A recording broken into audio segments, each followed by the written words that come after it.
Having the space, we didn't just come because we want a paradigm shift in the conversation. L'Union panafricaine de la jeunesse est d'abord l'héritier du mouvement panafricain des jeunes, créé en 1962, qui se veut une institution de promotion alors des idéaux africains, une institution qui accompagne l'indépendance africaine, qui accompagne le développement africain.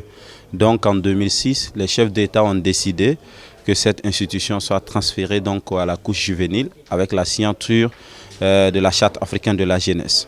Et donc à partir de cela, l'Union panafricaine de la jeunesse en a fait son cheval de bataille, la promotion de la jeunesse, le bien-être social et le développement donc du continent africain. Donc à cet effet, il y a eu une succession d'activités et de concertations. Donc aujourd'hui, nous avons changé le format au regard donc de la vision que nous comptons donner à l'UPJ pour avoir un dialogue consultatif avec l'ensemble des présidents des conseils nationaux de jeunesse d'Afrique et aussi donc des leaders d'organisations de la société civile. Et cet objectif se veut un cadre de dialogue pour voir comment on mobilise la jeunesse africaine à la construction du continent africain, donc à la résolution des différentes crises qui traversent notre continent, mais aussi comment les jeunes africains mettent leur synergie ensemble pour pouvoir travailler sur la problématique de la jeunesse, surtout le bien-être de la jeunesse. Les ministres de jeunesse sont les encadreurs principaux des jeunes. Et vous prenez dans tous les pays, vous verrez qu'il y a un département en charge de la jeunesse, qui conduit les politiques publiques en matière de jeunesse. Et donc, c'est nécessaire qu'à ce cadre d'échange extrêmement important, qu'on ait des ministres de jeunesse pour que les décisions qui seront prises puissent avoir un impact au niveau pays, mais aussi que ces décisions puissent être portées auprès des décideurs, notamment les chefs de l'État, le gouvernement, pour qu'il y ait une suite. Il faut dire que l'agenda 2063 fait partie de nos priorités parce que c'est un agenda élaboré de concert avec l'ensemble des pays. Nous pensons qu'en tant que jeunes, on doit s'insérer dans cette fourchette-là pour tirer notre épingle du jeu, pour voir comment on joue notre rôle à l'atteinte des objectifs de cet agenda. Nous aurons aussi à jouer notre partition, comme tous les autres acteurs aussi auront à jouer leur partition.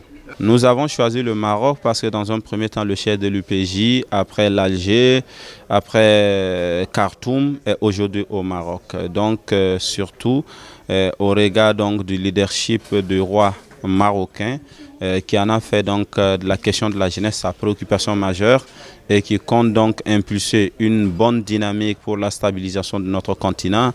Nous pensons bien que le Maroc est un pays indiqué aujourd'hui pour discuter des problématiques africaines, pour discuter des questions liées à la jeunesse. C'est très bien que les jeunes de toute l'Afrique prennent en main son avenir et surtout son présent. Je suis très ravie du leadership de l'Union panafricaine de la jeunesse pour pouvoir coordonner cette jeunesse gagnante de toute l'Afrique. Par rapport à votre question pour le Maroc, le Maroc, comme le siège de l'Union panafricaine de la jeunesse est abrité ici au Maroc, donc c'est au Maroc le leadership de la jeunesse africaine, mais nous sommes là pour supporter le Maroc, pour supporter toute la jeunesse africaine et aussi toute la jeunesse respective de chaque pays. Il faut donner la responsabilité aux jeunes, il faut faire confiance aux jeunes et surtout les jeunes, plus de jeunes dans les postes décisionnels. Et la femme ? Oui, les femmes, exactement, puisqu'il y a surtout ce problème d'équitation, mais encourager plus les femmes à postuler, à être plutôt placées dans les postes décisionnels.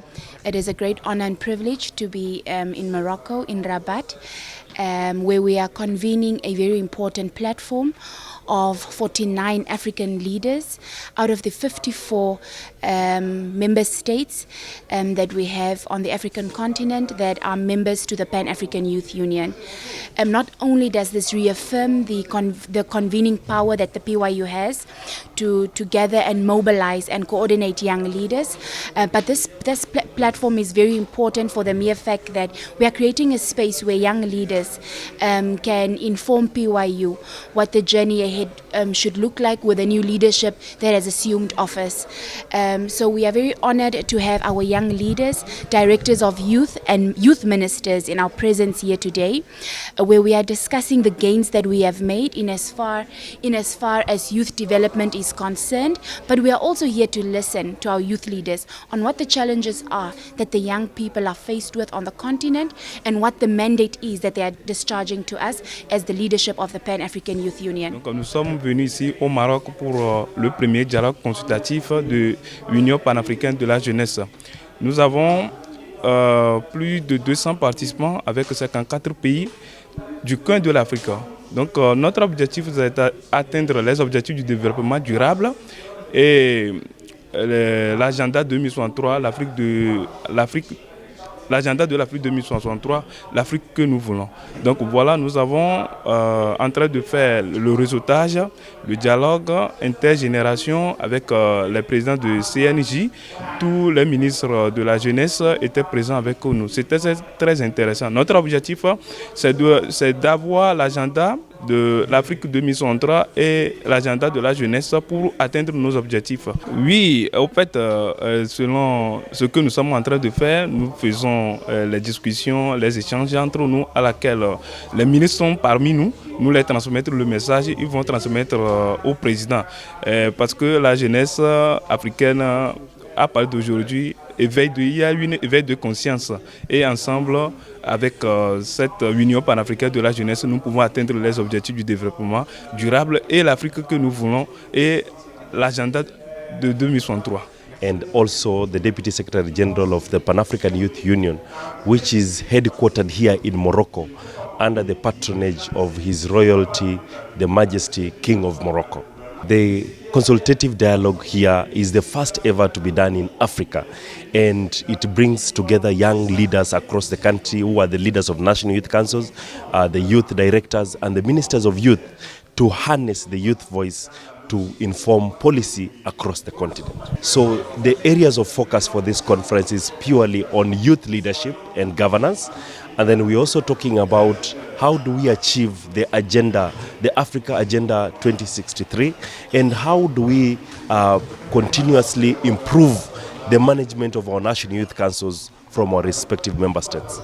So Morocco is actually a member state of AU that has generated and provided resources to host the headquarters of the Pan-African Youth Union and to support the Pan-African Youth Union in actually playing the coordinating role of the national youth councils in the continent. Your country? I'm Joseph, Vice Chairperson of the board, Namibia, of the Youth Council. The reason why I'm wearing this is because I believe in Ubuntu. I believe that we are because of others. And on this continent, we are brothers and sisters. So when I come to Morocco, I must wear what they wear because their identity is my identity as an African. And what they love, I must love because they are my brothers and they are my sisters. And that's why I'm wearing what I'm wearing, because I feel that I identify with who they are as a people of this continent. Activities that takes place in our beautiful country called Smiling